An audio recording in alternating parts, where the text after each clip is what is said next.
Morning, guys. Sorry if the audio is not great and the mouse. I'm having to do this through the webcam, but I'll try my best for you. So we'll just have a quick look at the slides.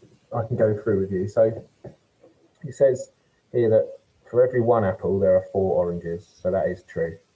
So we're looking at either true or false statements here. So a quarter of the fruit are apples. So it's 1 out of, remember it's fruit, so it's 1, 2, 3, 4, 5. So that is a fifth, not a quarter. So that is false. The ratio of apples to oranges is 1 to 4. That is correct. So there are 4 oranges for every 1 apple. Over here, lemons are 2/5 of the fruit. That is correct. You've got 2 of altogether 5. That's correct. For every 2 lemons, there are 5 apples. That's false because the ratio would be 2 to 3.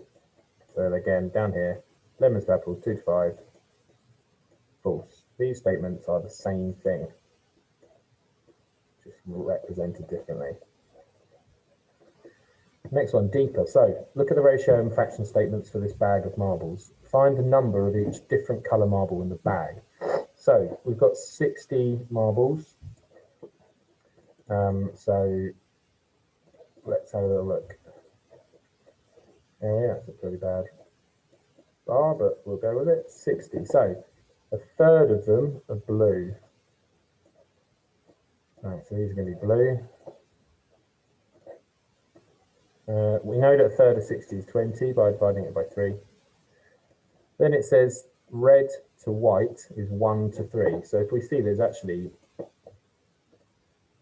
4 parts of this. So I need to get the rest of this bar and split it into 4. I know that this is going to be worth 40 because 40 and 20 make 60.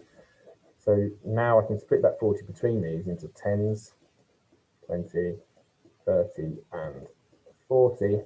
And then when I look again back at what the information says, it says red to white is 1 to 3. So remember that the thing at the start of the statement here, this red represents the digit at the beginning of the ratio.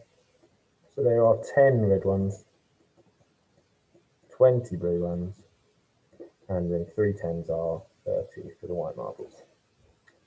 And then lastly, this one's a bit trickier, particularly at the end. The first part's not too bad, but when we get to this here, it gets a bit tricky.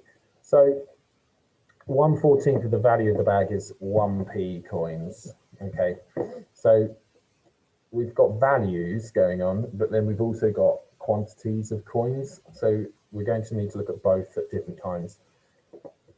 So 1/14 of the bag is 1p. So a 14th of £1.40 is 10p. That means there are 10p's worth here. 10 of them. Right, so that means this was a 14th, which means the rest of this bar here is 13/14.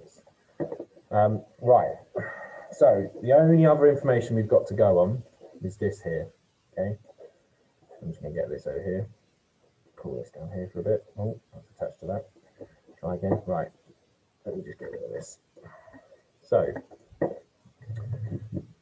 the ratio of 2p coins to 5p is 3 to 4. So what I'm going to do, I've got these here already, 2 to 5. So I'm going to need 3 of these. So for every 3 2p's, there's 4 5p's. Here we come. Lovely. Right. Now, let's make this smaller. Right then. What this means is that this here is appearing within the rest of this bag every time. So we've used 10p of the bag. So there's actually only £1.30 of the bag left. That's going to be important in a second. So what we need to do is we need to figure out what the value of this ratio of this here is every time it happens. So we just need to add them up. So that's 2, 4, 6p, 4 5s are 20. So this is 26p. Okay. Now, what I then need to do is I need to figure out how many times 26 goes into £1.30. Okay, so you could keep writing them out.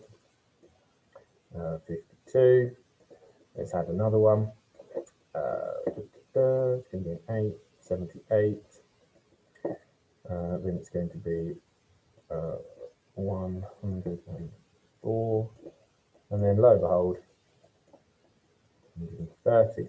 So that is 1, 2, 3, 4, 5 lots of this ratio. Okay. So that means we had, every time this happens, there were 3 2p's and 4 5p's. But this ratio here is happening 5 times.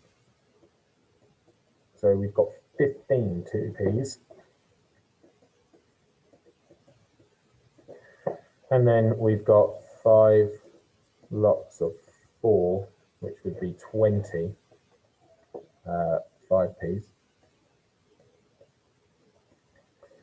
And then we can just work out the values by multiplying the coin value by the quantity.